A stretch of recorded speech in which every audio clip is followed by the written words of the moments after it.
बोलिए श्री सद्गुरुदेव भगवान की जय हो।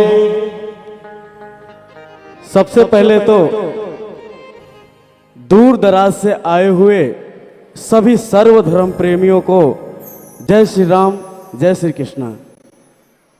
आज हम सभी बड़े सौभाग्यशाली हैं कि नेपाल से पूज्य महाराज जी आकर के अपनी कृपा बना करके हम सभी के ऊपर दया बना करके बहुत ही सुंदर श्रीमद् भागवत गीता महापुराण ज्ञान यज्ञ सप्ताह से आप सबको सराबोर किया है।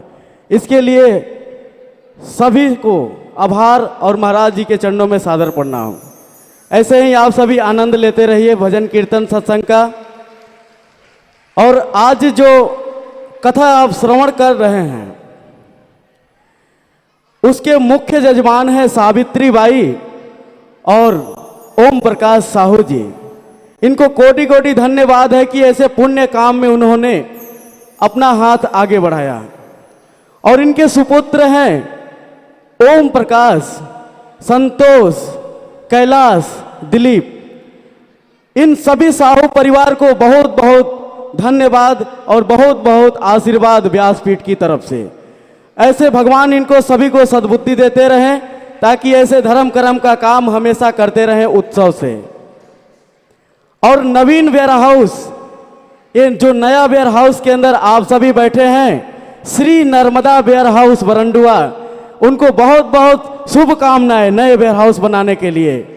और दूर दराज से जितने भी हमारे मित्रगण आए हैं, जितने भी भक्त मंडली आए हैं और जितने भी विप्र हैं, जितने भी संत हैं, सभी को सिया राम मैं सब जग जानी करहूं प्रणाम। भी ध्यान देंगे, सभी युवा भी ध्यान देंगे, सभी बुजुर्ग भी ध्यान देंगे, सभी माता भी ध्यान देंगे। आज समापन है इसलिए इस विषय पे बोलना जरूरी है। इस भजन का आशय है कि संसार के जितने भी लोग हैं, जितने भी ममत्व हैं, जितने भी ममत्व के धागे हैं, वो चाहे अमृत का धार क्यों न पिला दे, लेकिन एक मां के बिना बेटे का हृदय गदगद नहीं होता है। एक मां की कमी हमेशा उस बच्चे को जीवन भर बनी रहती है। आज जानेंगे कि माता और जगन माता में क्या अंतर है। एक मां जो जन्म देती है उसकी कमी हमें जीवन भर रहता है। मां हमें गर्भ में पालती है, 9 महीने तक अपने बच्चे को बोझ ढोती रहती है,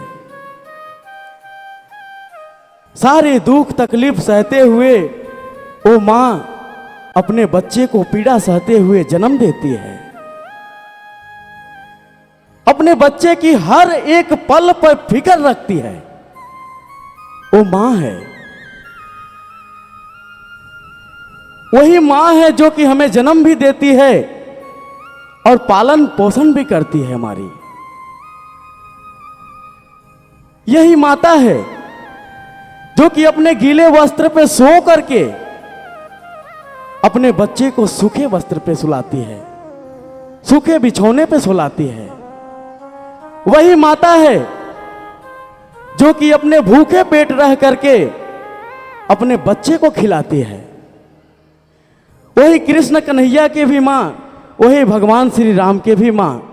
सबके जो ने महापुरुष ने जो ने भी जन्म इस धरती पे लिया है, उन सभी का माध्यम सिर्फ और सिर्फ मां है।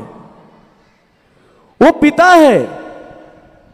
पिता जब धूप में जलता है, धूप में परिश्रम करता है, तो उसके बच्चे छांव में आनंद करते हैं। वो मां है जो चूल्हे के पास बैठ करके रोटियां बनाती है, तो घर में बच्चे परिवार सुकून से खाता है। वो मां ही है। और आज के जो बच्चे हैं, मां बाप बोझ लगने लगते हैं। एक बात सभी को ध्यान देना चाहिए कि बेटा कितना भी बड़ा हो जाए, मां बाप से बड़ा नहीं होता है। और बनना भी नहीं चाहिए। हर बात को भूलो मगर माँ बाप को मत भूलना। बात को भूलो मगर माँ बाप को मत भूलना। हर बात को भूलो मगर माँ बाप को मत भूलना।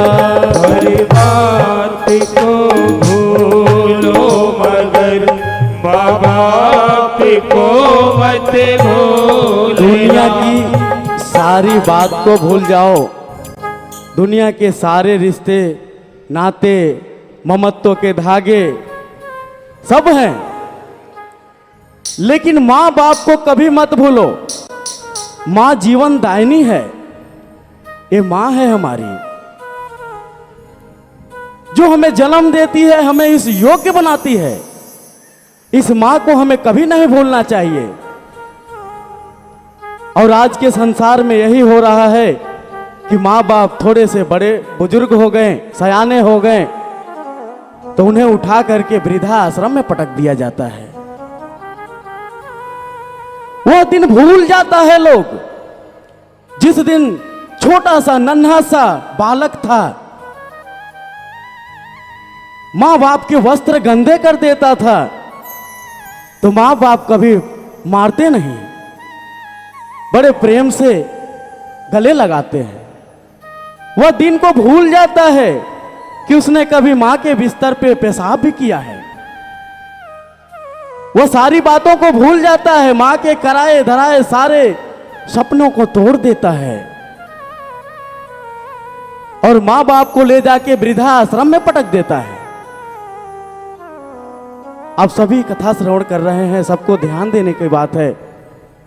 जब हम बचपन में रहते हैं, छोटा सा नन्हा सा रहते हैं, जैसे माँ बाप हमें पाल पोस करके बड़ा करते हैं, हमसे घृणा नहीं करते हैं, हमारे हर एक हरकतों को स्वीकार करते हैं, वैसे ही जब माँ बाप बुजुर्ग हो जाएं, तो माँ बाप की भी सेवा करनी हमारी जिम्मेदारी है। माँ बाप से घृणा मत करो।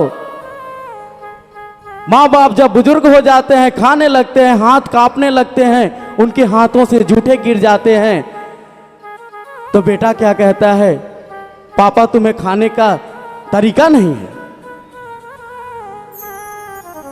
तुम सही से नहीं खाते हो, हमारे टाइल्स पे फर्श पे गंदगी मचा देते हो।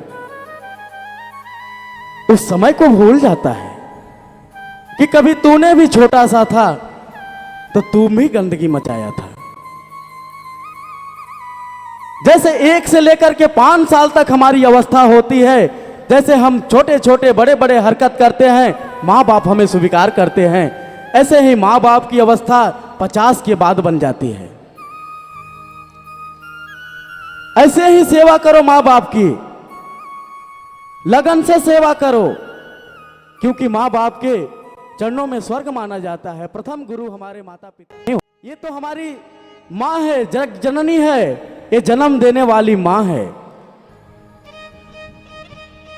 माँ कहीं ओझल हो जाती है और जरा सी भी ध्यान होता है कि मेरा बच्चा कहीं सड़क पे चला गया होगा, मेरा बच्चा खेलते खेलते कहीं चूल्हे के पास चला गया होगा, कहीं गड्ढे में ना गिर जाए। माँ हमेशा अपने बच्चों की देखरेख करती है, अपने आंचल की छैया में रखती है। दुनिया की सारी शीतलता फेल है, सारी शीतलता कुछ भी नहीं है माँ के आंचल के सिवा। जो माता के आंचल में सुकून मिलता है, जो पिता के साया में सुकून मिलता है, वो दुनिया के किसी कूलर एसी में, किसी संसार की छत्र छाया में नहीं मिलता है सुख। इसलिए माता पिता बहुत जरूरी है हमारे घर में। भूलो मत उस माता पिता को, बिल्कुल नहीं। जो संसार हमें दिया है उसे मत भूलो।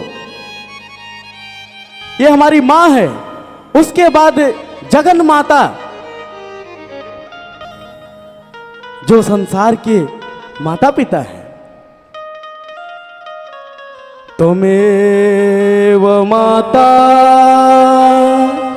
च पिता त्वमेव त्वमेव बन्धु च सखा त्वमेव त्वमेव विद्या द्रविणं त्वमेव त्वमेव शर्मं मम देव देव। जो संसार सारा सृष्टि चलाता है वो हमारा जगत पिता है, जगत माता है, वही सब कुछ है। वही इन माताओं को भी जन्म दिया है और इन माताओं के माध्यम से हम सब बच्चों को जन्म मिलता है। ये सांसारिक जो माँ है, पर्दे में अगर बच्चा है, दीवार के उस पार है तो वहां तक दृष्टि नहीं पहुंच पाती है। लेकिन हमारे जो जगन माता है, जो जगत के माता पिता हैं, उनकी दृष्टि इस दीवार से भी बाहर जाती है। उस पिता से, उस परम पिता से हम ओझल नहीं हैं। उसके छत्र छाया में हम हमेशा रहते हैं। और हमें बुजुर्गों का भी बहुत सम्मान करना चाहिए, क्योंकि उनका अनुभव है। बुजुर्ग एक चलती फिरती पाठशालाएं हैं। जितने भी यहां बुजुर्ग बैठे हैं, चलती फिरती पाठशाला हैं। उनसे प्रेम कीजिए, उन्हें सताइए नहीं।